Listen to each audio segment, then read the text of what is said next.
When I bought my first house a couple of years ago, I felt like I'd finally made it.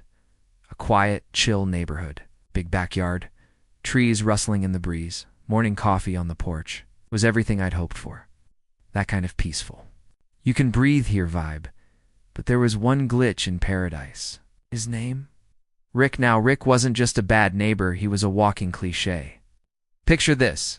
A guy who owns 2 massive grills but never wears a shirt. Drinks Coors Light straight from the can at 10 in the morning. Tank tops with slogans like Weekend Warrior and a man bun that's clearly been through some battles. He acted like property lines were merely a suggestion and treated shared space like his personal kingdom. But Rick wasn't alone. He had a massive golden retriever named Duke. Now, don't get me wrong, Duke was sweet.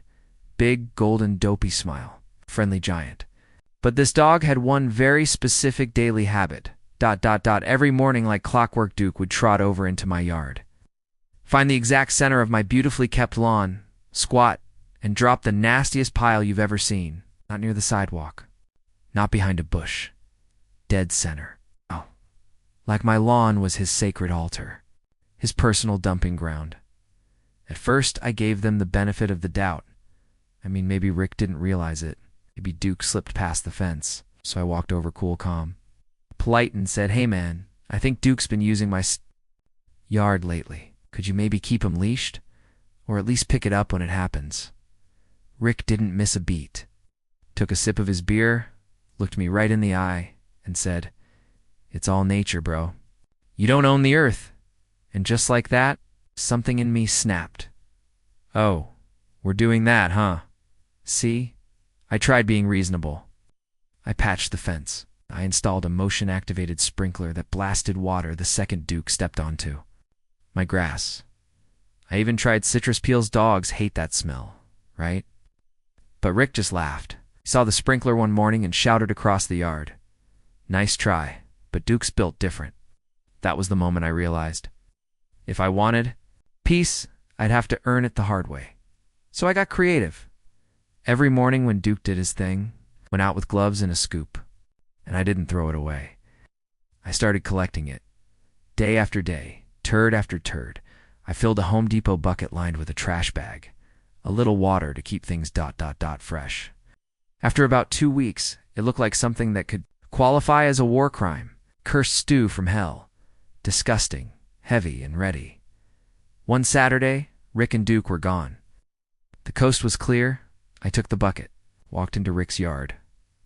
Calm, silent, determined, and then I painted his yard with it, not just a pile. Oh no, I sprinkled it around the fire pit. I drizzled it along the edges of his deck. I created a perimeter of putrid revenge, a scented warning that said, "You've messed with the wrong lawn." Later that day, I was sitting on my porch with a cup of coffee when Rick stepped out of his house, took one breath and gagged. "What the hell is that smell?" I didn't even flinch. Just raised my mug and said, "Smells like nature, bro." But I wasn't done yet. We had a neighborhood Facebook group mostly used for posting lost cats or garage sale reminders. I decided to turn it into my personal theater of war. Every time Duke gifted my lawn, I'd post an update. Found steaming hot dog present near my mailbox. Brown, warm, and unwanted. If this belongs to you, please collect your property before it fossilizes. People loved it. Comments poured in.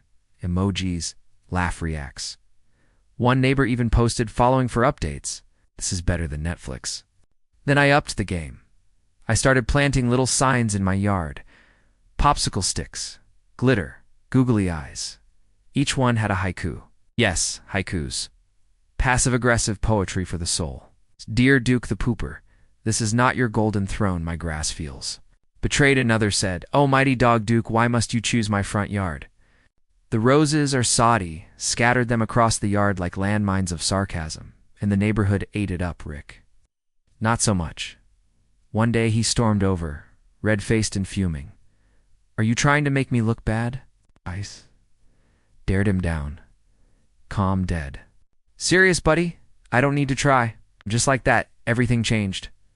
Turns out I wasn't the only one suffering. Other neighbors stepped up. Turned out Duke had been on a grand tour of neighborhood lawns for months. Rick had just been shrugging it off. The pressure mounted. Public shaming took root. Rick, who once scoffed at leashes and fences, finally caved.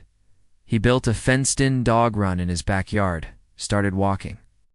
Duke on a leash like a civilized human being, picked up every pile like it was made of gold, and me. I still make those haiku signs, just for fun, just to remind myself how satisfying quiet, poetic revenge can be.